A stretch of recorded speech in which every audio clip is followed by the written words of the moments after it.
Pasensya na kayo mga kabayan. Thank you. Thank you. Maraming salamat, General Romy Pugisa. Itutuloy natin ito.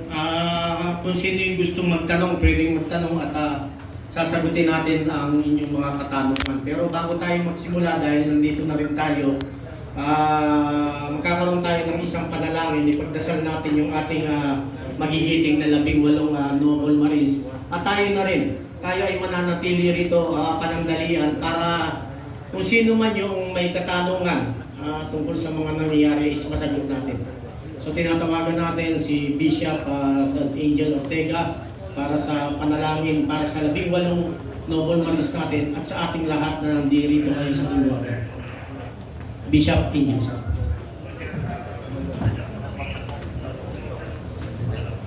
Magandang umaga po. Since there's an imminent danger, we know that God can protect us. Tayo pong lahat ay manalangin. Mahal po ba ng Diyos ang Pilipinas? Mahal po ba ng Diyos ang Pilipinas? Yes!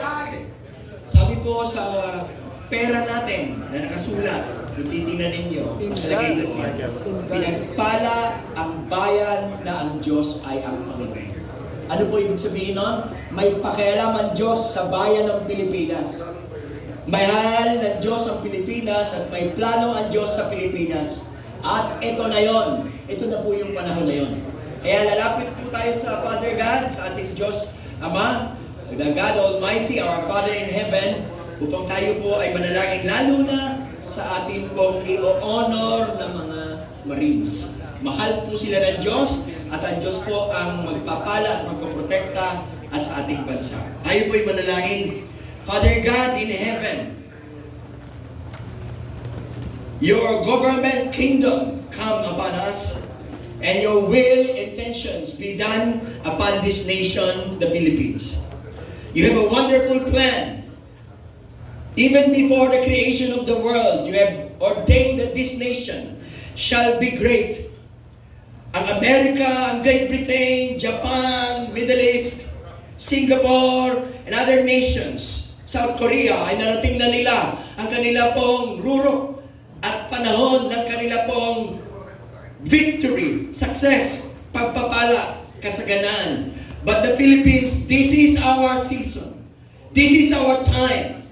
And your will and your plan and purpose, it is good, it is pleasing, it is perfect. It is not to harm this nation, even the Marines and all the valiant noblemen in uniforms at lahat ng kasama dito. It is not to harm us, but to prosper us, to give us hope and a good future.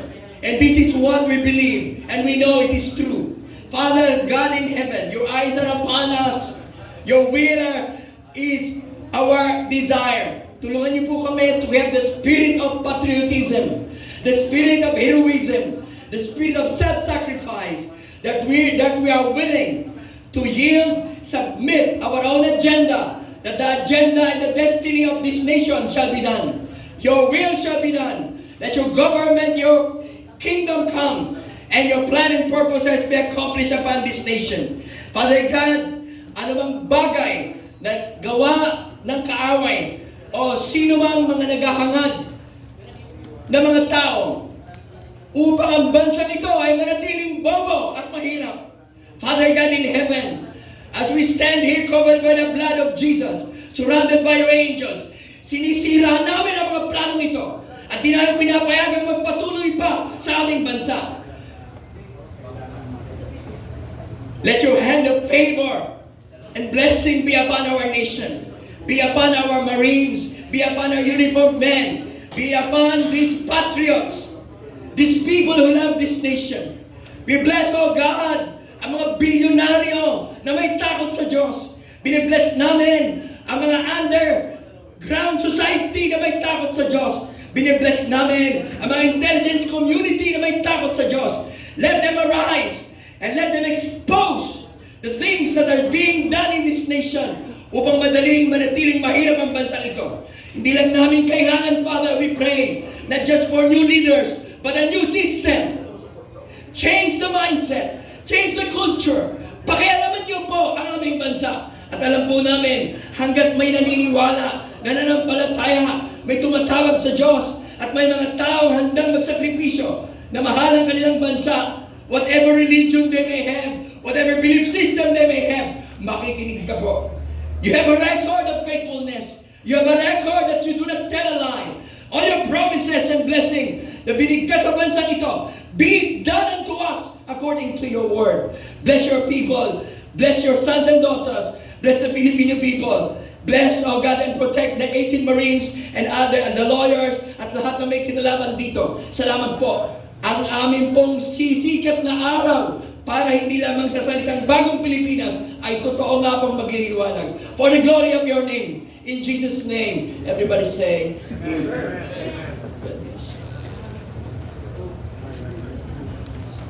Maraming salamat, Bishop Angel.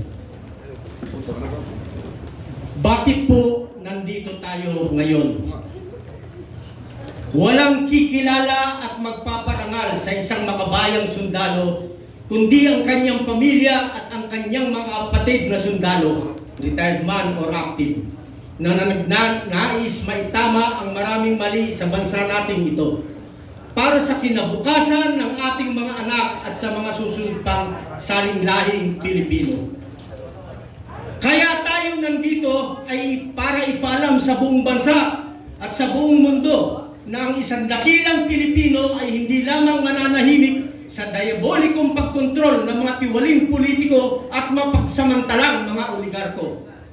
Ang mga noble Marines natin, 18 sila, kasama si Sergeant Oli Gudesa at Colonel Odi Manggao, nandito ang kanyang anak. Maraming salamat sa iyong pagdalo.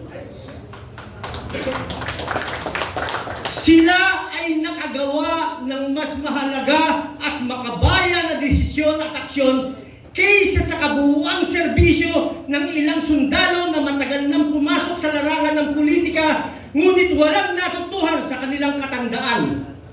Sa halip, kinokondena pa nila ang inyong makabayang desisyon na kabaro nila at sinusupil kayo na ilabas ang katotohanan dahil sila man ay sangkot din sa malawakang korupsyon at katiwalian. Ang mga active in service ay nasapawan ng 18. Bali, 20 sila kasama si Colonel Odi Manggao at Sergeant Gudesa. Nasapawan nila ang mga active sa kagitingan dahil ang kanilang pananahimik, ang mga active sa malinaw na nakawan sa gobyerno ay isang indikasyon na sila ay pumapalig sa katiwalian. Hindi na mahalaga sa taong bayan kung kayo man ay Marines o hindi, o kung kayo ba ay may kasong kinaharap sa inyong pagsiserbisyo. Ang lahat ng ito ay wala ng halaga dahil ang pinakamataas na sakripisyo na ginagawa ninyo ngayon ay ang paglalantad ng katotohanan upang mamulat ang maraming bulag na niyayakap na ang impyerno manatili lang sa pwesto at maipagpatuloy ang panlilinlang at pagnanakaw sa kabalang bayan. Meron ding mga kababayan tayong galit sa inyo, sa ating mga magigiting na Marines. Hindi dahil sa inyong ginawa, kundi dahil sa galit nila sa isang tao na ayaw nilang makabalik sa pwesto ang kanyang pamilya.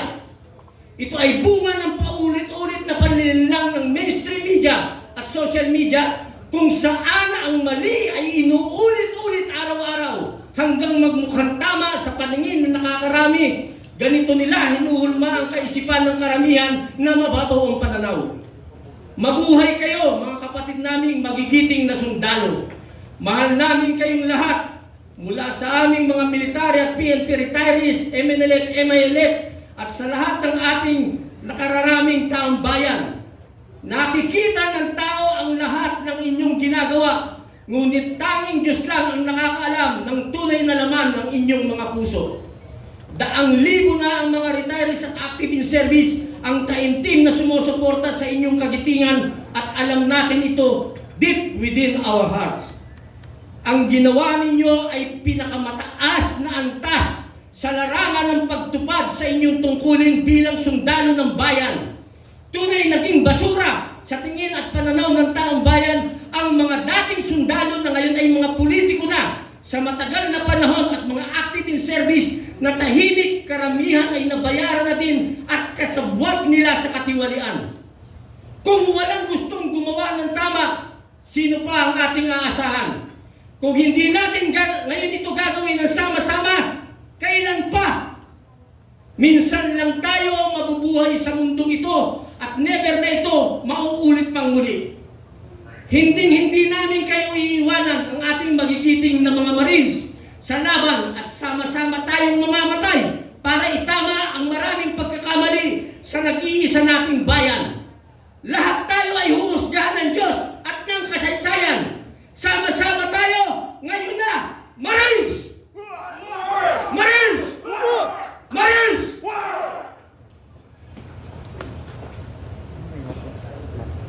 Bibigyan po natin ng pagkakataon na mabigyan natin ng karangalan